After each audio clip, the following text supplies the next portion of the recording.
Assalamualaikum warahmatullahi wabarakatuh. Semoga Allah Subhanahu wa taala berikan kita kesehatan dan panjang umur yang sempurna. Amin. Apapun yang terjadi, baik yang sudah terjadi atau yang akan terjadi, pasti sudah tergaris dan tertulis. Baik suka atau duka, baik bahagia atau lara, semuanya sudah tersusun rapi oleh Tuhan Sang Maha Segalanya. Inilah sebuah garis tulis dari Tuhan tentang takdir kehidupan. Dia telah menelpon bosnya 9 kali untuk meminta cuti, tapi tak satu pun dijawab. Ketika sampai di rumah dan menerima pesan dari bos, dia menangis. Begini kisahnya. Dalam dunia kerja saat ini, tidak mudah untuk bertemu dengan bos yang baik. Kebanyakan bos memberi kesan kepada karyawan bahwa mereka adalah bawahannya dan akan sebisa mungkin akan memeras tenaganya. Tetapi pada kenyataannya ada juga beberapa bos yang benar-benar baik. Wang lahir di keluarga pedesaan biasa. Saat kuliah, dia mengambil bidang program komputer. Setelah lulus dari universitas, dia bekerja di perusahaan teknologi industri tersebut. Meskipun skala perusahaannya tidak besar, hubungan antar karyawan sangat harmonis, dan bos memperlakukan semua karyawannya dengan sangat baik. Di tahun ketika dia bekerja di perusahaan, bos dari perusahaan lain mengajaknya untuk bergabung dengan perusahaannya. Tetapi dia menolak dengan sopan. Karena dia tahu bahwa di perusahaan sekarang ini, dia bisa mendapatkan lebih banyak perhatian dan bantuan yang berarti. Bos selalu menekankan, selama semua orang bekerja keras, perusahaan akan menjadi lebih baik dan lebih baik. Saya tidak akan pernah mengecewakan semua orang.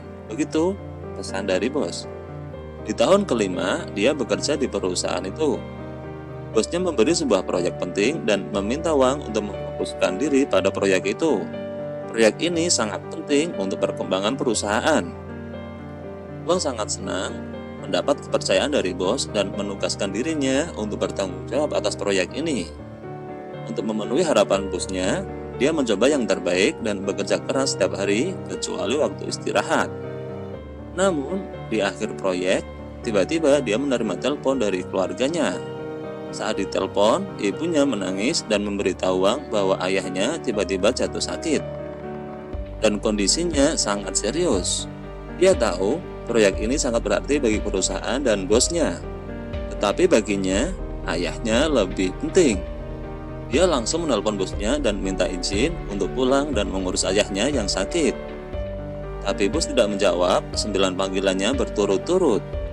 Dalam keputusasaannya, Wang buru-buru mengepak barang-barangnya dan memberitahu teman-temannya bahwa si bos datang untuk disampaikan alasan dia pulang, dan dia siap menanggung konsekuensinya.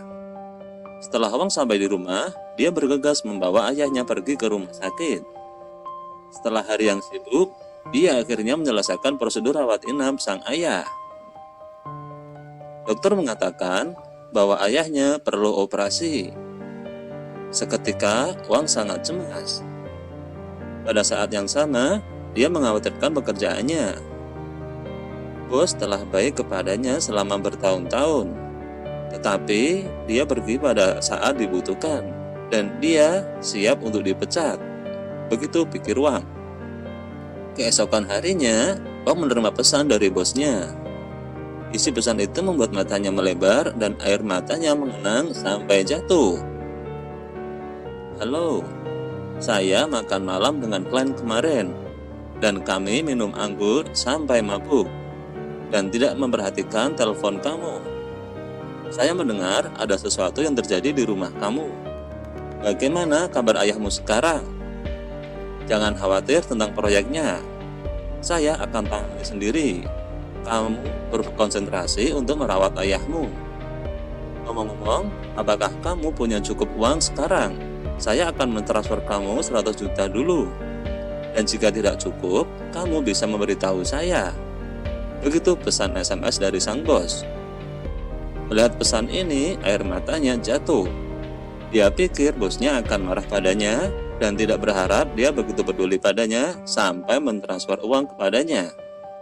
Wang merasa sangat beruntung memiliki bos seperti itu. Dia segera membalas pesan bosnya, berterima kasih atas perhatian dan bantuannya. dan mengatakan kepadanya bahwa dia akan mengurus urusan keluarganya secepat mungkin. Nah, itulah sebuah kisah takdir kehidupan.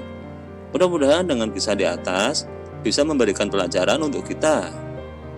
Assalamualaikum warahmatullahi wabarakatuh.